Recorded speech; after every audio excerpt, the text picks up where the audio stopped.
Welcome to the Wear It Well podcast, powered by Wear It AI. I'm your host, Dr. Kitty Yeung. In a world transformed by AI, one thing has never changed. Style is human. Here, we spotlight the stylists and creators bringing artistry, culture, and identity to fashion in the age of digital AI. Join us as we talk creativity, technology, and what it means to empower an entire generation of stylists and trendsetters. Welcome, Pratishtha. Yeah, thank you so much for getting me on this podcast. So yeah, I'm Pratishtha Singh and I'm from Mumbai in India, and I'm currently I'm a student and a fashion designer. And also side by side I developed my interest in fashion styling, like especially after when I was in 10th grade during the COVID time. I was digging a lot into celebrity stuff, where I came to know that there's something called fashion styling. I had no idea about it, and I kept digging further. And as you know, I kept digging and digging. I came out to know that this is actually a very great profession, and it's something which will actually interest me a lot. So then I did a course in fashion. There I was taught more about fashion styling, and then I said I really need to do this. We have to do this. And also, the thing which interested me is that everyone wears clothes. We just grab something and wear it on. But when you style it accordingly in a particular way, it changes everything. Not just the way you look, but your entire personality. The way you talk and speak. Everything changes when you style something. So that is what actually caught my eye, and I started pursuing fashion styling as well. Wow, thank you so much for helping us see an origin story. And you mentioned that your major is actually fashion design. Yes, it is. And you are one of the very interesting stylists on Wearit.ai because you actually use AI for styling. So I Yeah. would love to hear a little bit more about your styling process and how do you actually do your images and how do you generate the outfits and how do you create the modern looks that are currently listed on our website. So maybe you can just walk me through your process. Yes, yeah, sure. So actually, what the thing is that I'm not a person who relies on Pinterest or internet for inspiration. My inspiration, as I said, I'm an all-nighter kind of person, comes late night. So during that time, it's like I'm a very imaginative person. I keep on imagining a lot of things, and my outfits, most of them, I'd say 95% of them are from my imagination. So this AI thing which came, it actually helped me to see my styles in reality. So as you said that I use AI, yes, I use AI to see how my looks will look like. So like I'll just go. I suppose I imagine the red dress and something. So I'll just go keep on digging because I'm a huge fan of research. So I research. I come up with a look, and then I put it on AI and say like how is this gonna look on anyone, a model or a girl. And if I like it, if it's according to my imagination, then I submit it to you all, and I use it on my clients or whoever. So Mm. that's how yeah. So you do a lot of research and you then form your own imagination of an ideal piece. Yes. So I noticed you use ChatGPT. So is Hmm. it like you describe the piece and then have it generate the item for you? No, actually, I use AI only to generate it on the model. So, like whatever look I've created, it's all from my imagination or something which found through research. I'll just combine it into a collage, and of course, I have to see it how it will look. I cannot just submit a collage. So for that, I use AI. As I use AI like my partner instead of relying on it. It's like my partner. Oh, I Yeah. see. So you find a lot of images online, and then Mhm. you ask AI to hey put it on the model for me. Yes. So Yes. and what where AI also offers you is also a place where you can upload the collage and then you can Mhm. upload your model and then you can see it on the model and also on your clients. Yes. Right. Amazing. So what excites you the most about AI in fashion right now? Think that we can actually see your designs or your looks, anything in real time. So like usually before AI, things were like I design something, I have to manufacture it or at least prototype it, and then I get to see how it will look. Now it's like it's very cheap. I can just go on a free website or something. I can just generate the image, and yeah, okay, it looks good. Okay, I can manufacture it, or I can put it on my client. That's the thing which has really made it easy. Like AI has made this part really easy in fashion. Where do you do your manufacturing? So like I'm not actually manufacturing anything right now because now as I said I'm studying, so I'm not into manufacturing and all. I just create the designs. I'm in the designing part and creating part more right now rather Mm, than manufacturing it. Yeah. got it. But you make the clothes yourself as well for your study? No, we don't actually. I don't actually make clothes. My clothes are like only designed on Illustrator or different softwares. And Oh, as I said, I use AI as my partner. So AI will generate my images and which I can post or showcase in my portfolio. But yeah. everything is totally made by me. That's the thing. Yeah, so the process really has changed by technology. You don't have to Yes, make the really. physical piece anymore, Yes, and you can start straight from illustration and have AI generate the realistic looks for you, yes, even on humans and models. That's amazing. And you are definitely maximizing the potential of AI technology for your yeah. field. So, how do you see as the next big trend in tech meets fashion? So I think nowadays people are actually a lot into futuristic clothing. More now, no one actually relies on the old money kind of thing. Though Mm, people try to they try, but I'm seeing that everyone, like most of the people, are going towards the streetwear and streetwear towards the highly futuristic ones. Like the type of fabrics have changed. Like people are using more towards the synthetic or sustainable fabrics and all. That is taking over, and mainly like people are as AI came, AI has given expanded the potential of using like crazy shapes and silhouettes and in designing. So I actually see people are wearing certain outfits and all the very crazy shapes that you've never seen before. So those things I'm seeing I'm just really taking over the industry, and models and everyone are wearing really really weird silhouettes, which is actually good to look at. Like it'll have a very crazy a shape and a crazy sleeves or a design or something that which was never created before. And I think people are able to do this because of AI. People are usually using it. AI gives them an idea, and okay, they create it. That's what's happening right now. mm, Futuristic fashion is actually taking over right now. yeah. And what type of fashion design do you do? So I'm actually more into new money. So I kind of what I do is that I take new money fashion, like new money fabrics or new money, silhouettes or everything, and I kind of craft it into old money. So like I blend both of the different eras, I blend it together. So the brand I'm actually thinking of creating, so that brand is actually going to focus on that part of blending both of the eras together. And because I actually my brand's focus is more on duality in women. So because you see, I mostly style for women only. So Yeah. that's part. So I'm really into like studying about women's behavior, psychology. So I have chosen my brand to represent that through the clothing. Mm, So that's what I do in my clothing designing as well. yeah.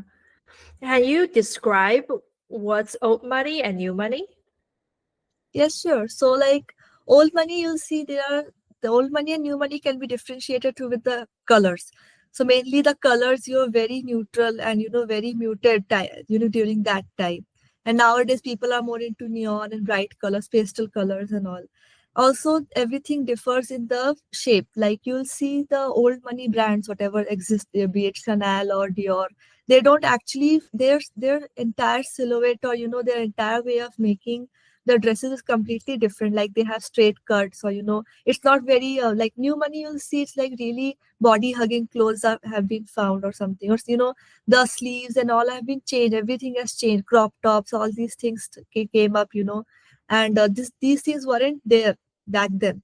The back then clothing was very different, and very like it was way more on the traditional side, and more it was used to give the vibe of a little rich and classy look. But new money is like what everyone wears, is like more on the streetwear side, a casual look actually. That's very interesting. Yeah, there's so many Mm. styles in the world, and it's sometimes very hard to describe in words. Yes, yes, And really, actually. we are in a very visual business. So about the standing out, nowadays there are so many content creators, so much content on the internet. Um, what's your advice for new stylists who want to build visibility, and how has where it helped you reach new audiences or clients? So new stylists who want visibility, first that you choose your aesthetic, whatever you want to design, whatever it is, and don't be like, you don't need to follow the trend that, okay, if everyone is doing neon, I have to do the same. You should choose what represents you, what excites you, because if the thing is not going to excite you or make you happy, you won't be able to make your clients or other people happy. So don't follow the trend. Don't follow the trend. Just, you become the trend. You just follow your aesthetic, your voice, your personality, and visibility will follow you, because I actually believe that when you do something that excites you, or when you do something you love, everything, whatever else, it's the fame or the visibility, the money, everything will follow you. You just have to be happy and content with what you're doing. So just don't ever change or blend into the trends. Don't do that, for your, don't run after visibility. You be yourself. That's what I always believe in. Mhm. And yes, where it has actually helped me reach a wider audience, because here when I was in India, my audience was still a few clients, or my family or friends. When I came on this platform, I have my page displayed over there. The people all over the world, even if I see one person has tried that look, my visibility reached there. So I'm meeting people, I'm seeing stylists from all over the world. I'm seeing more people, I'm getting more, more exposure to this field through Wear It. So I'm really grateful for that. Thank Yeah. you very much. Yeah, very happy to hear that. We're definitely always developing and learning from our stylists and Yes. our fashion lover trendsetters how to improve our platform. So we appreciate having you on our site as well. Thank you. Some very quick questions. So the answer should be also very quick and succinct.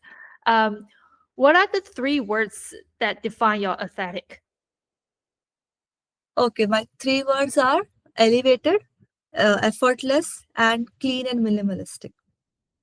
Nice. I'm not into overdressing. Yes, I can definitely see from your portfolio, and those are very playful and also casual looks. I like them a lot. Um, Thank you. yeah, and we are a tech company. We're a tech fashion company, and we're from Silicon Valley, and you know the dress code of Silicon Valley people. So, if you could redesign the Silicon Valley uniform, what would that be? Yeah, I've seen Silicon Valley is more on the casual side, actually, sneakers and knitted clothes or something. So yeah, if I had to redesign it, then I would definitely completely change the aesthetic overall. I'm actually into polo t-shirts a lot. I have a huge collection at home as well. So I'd introduce polo t-shirts in that, and because I feel it's really smart. And how about like having pants instead of jeans or something, those kind of things. So like, Ah, a polo t-shirt and a pant, that would actually look really smart, I feel. I mean, I'm not saying this one is not smart, it's good, but yeah, this one is my opinion, my perspective. yeah, I love seeing your creativity playing with combining traditional types of clothing with very interesting cuts. So we just presented at TechCrunch, and Patricia has submitted quite a few interesting looks for the Silicon Valley audience. I really, really like your collections. How did you actually make them? Did you also have AI to create those very interesting cuts? No, actually, those are very existing pieces, that I did, as I said, I research a lot. So I found very, very developing brands and all. They were creating very unique cuts, and I said, why not bring them, to this platform? So I just took their pieces and, made it into a outfit. So yeah, a Mm. lot of it has, my look has a lot of brands. Like I cannot even name them now, but yeah, a lot of them. Yeah, those are very interesting. It also kind of surprised me because I never could imagine like what our stylists will come up with. Yeah, very creative. So so far, how many pieces of clothing styles have you already curated? I guess over 50, I guess over 50. I have a lot of clients here, and so my clients and on wear it. And as a hobby, I'll Mm. sell more than 50 or maybe 70, I guess. I'd say 50 to 70 looks. Mm. And do you remember which ones got the most love? There's actually it was used on a client and which I posted on Reddit as well. It's like a white shirt and a denim skirt and those high boots. So what, yeah, as I said, I combined a kind of a new money and old money there. Then I used denims and those boots and all were a little on the old money side. And I combined that and people were like, boom, what is this? It's so good. And I didn't expect it. Again, this is something which came in my imagination. My client came with a similar brief. I provided her this look. She was like, this is amazing. And even on wear it, I saw people wearing that more. And even my mom and everyone praised me, this is really unique. And I didn't expect it, but now if I think it's like now, and that is the look which actually I took and I made it the voice of my brand that I'm going to develop. That Ah, look actually, yeah. So it's really yeah. we look forward to your development. And for listeners, Yes. you should definitely get onto wearit.ai and try Patricia's designs and curations, and particularly that white shirt you mentioned. Yeah. Yeah. Is there a name for that look? So actually, I think I named it using AI, but actually, I haven't named it. There's a name on Verit which was used through AI. I actually don't recollect it right now. We'll But look it up. yeah, my looks actually don't have a name, and it's just a description, and it's Ah, just named like look one, look two, look three. That's it. okay. Yeah, maybe we'll use that one as the cover page of your podcast. So we can look it up how you called it. Great. So, maybe finding clients and building a sustainable business as a stylist and designer. So, how do you find your clients and what's your approach to pricing your services? So my clients are usually like they I have a particular page on an Indian website. It's called Jollifer. So they actually provided me my clients, and I've actually worked with a few minor styling agencies, like not just for just as a collab, and they also provided me with a few clients and all. And actually the word of mouth thing actually brought me a lot of clients, in my portfolio. And for pricing, my pricing you'll see it's like I don't actually price hourly basis. I just price based on my efforts and the value I'm giving. So it's actually I have my very fixed price actually which I work in India. So I don't go for hourly basis. I'm like I'll give as many hours. I just the pricing should justify my efforts. That's it. So Mhm. if I feel I'm gonna take a lot of time to design a particular look, I will price accordingly. That's Yes. how it goes. And are your most of your clients local and you meet them in person? No, actually, it's like on a video call only because I have my clients from India. So Mm. like if it's in Mumbai and all, people are like meeting and all. And as I'm a student, so if they call me at 11 a.m., I cannot leave my college and go. So Mm. this video call thing works better for me. Yeah. How does it work? So, what kind of clients do you usually get?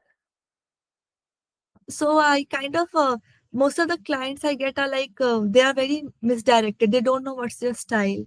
They don't feel good what they wear, so they are like they always tell me that I don't like what I'm wearing. Mm. And I said you don't need to purchase a new look. You can just elevate this particular one. So for most of the clients what I've styled, I have never ever told them to purchase Mm. something outside. I just take it from their wardrobe and said you don't have to spend money. You can style this. And what I do is that before I style, I don't style my clients like, okay, hi, hello, this is your style. I'll have a very casual conversation with them. In that, I try to study their psychology, their personality, what they feel, what's their choices. And on that basis, I actually style them. And then they're like, yeah, this is really nice. Because at the end, like what I'm wearing is going to represent me and it should represent my personality. So for that, I think all of the stylists should first study the psychology and the personality of their clients first before styling them. that actually leads to a successful, feedback from your client. Yes. So you ask them to also send you photos of their existing wardrobe? Yes, I do. I tell them that, you can send me a few pieces. Like we'll have a first video call where I'll understand what they are, who they are. And I'll just tell them, okay, these colors. I'll just shortlist a few colors or a few pieces and say this, if you have something related to this, send me a snap and, we can work on this. So 1 or 2 sessions, I just, we work on the styling part and then it's done. Oh, yeah, I really like this. You can be so creative with what you already have without needing Yes, to right. go purchase. And I got a lot of inspiration from our stylists here. That I have a full wardrobe of clothes already. I don't need to buy more. But sometimes it's hard to even imagine how to mix and match pieces. And I think that's where the stylists come in. Yeah. After I tried several different looks on our site and looking at our continuous collection from stylists, I get more creative with how to put pieces together from my own wardrobe. And I would guess the technology helps you a lot, right? If they send you Yes, right. photos of their pieces, then now you can put them together in a collage and Yeah. put them on your clients. Yeah, that's what I do. That's what I actually do it. I show it to them. This is how I'm gonna look. Do you like it? Helps me gain real time feedback as well. I submit them the look, and after 5 days, they're like, this wasn't that nice. I'll just show it to them in reality. This is I use something. I use Gemini or I use ChatGPT, a free source, nothing, and I'll just show it to them. This is the look. So give me a feed. They'll be like, okay, yeah, whatever the feedback is, and then actually, this made the process really quick. I Yeah. don't have to sit with multiple sessions with them. Yeah. Have you tried putting the pieces directly on your clients' photos? Yeah. Actually, the pieces, like whatever I've chosen, I'll just tell them my client to just send a photo. Or even if they're not comfortable, the thing is you should see it on a model or on a person. So I'll just show it on a person and say, this is how it looks on you, on a person. Yeah. That's it. Yeah. You can also invite them to try it out themselves and wear it if they don't feel like Yeah, sure. feel comfortable Mm. sending it to you. Sure. Yeah. Yeah, that's also interesting observation. Some people are more private, but they would like to play dress up themselves. Yes. And some people Yeah. are really open with sharing. So we have the trendsetter Mm. side that people after wearing different Yes. things, they will show it in public. Great. Thank you so much for the interesting conversation. So how do we stay connected? Where can people find you? And especially if clients want to find you, how do they find you? Yes, so recently I have my opened my Instagram page only for styling. So if clients want to contact me, so that's the page, like it's called styles by .ps. So you're using, yeah, so that one you can find me on that. And as my brand page is always there, so you can find me through that. My brand, it's very tentative, but I'll tell you the name. It's Pratial. So Pratial official, just find me there. So these are the two places. And if you want to book me, I have my Verit page as well, so you can book me Exactly. through there. Yeah. Yeah, exactly. Once you have your brand website up, we can also add it to your portfolio. Yeah, definitely we can. Yeah. So for the listeners, you can find Pratishtha's stylist page on Wear It, and her social media's there, and her styles are also there for you to try. Thank you so much for being our guest, and thank you for listening to Wear It Well podcast. If you love this conversation, explore more by trying on our stylist looks at wearit.ai and see yourself in a whole new way. You can book them also for your next styling events through our website. Don't forget to subscribe, share, and join the Wear It community. Until next time, keep creating, keep expressing, and keep wearing it.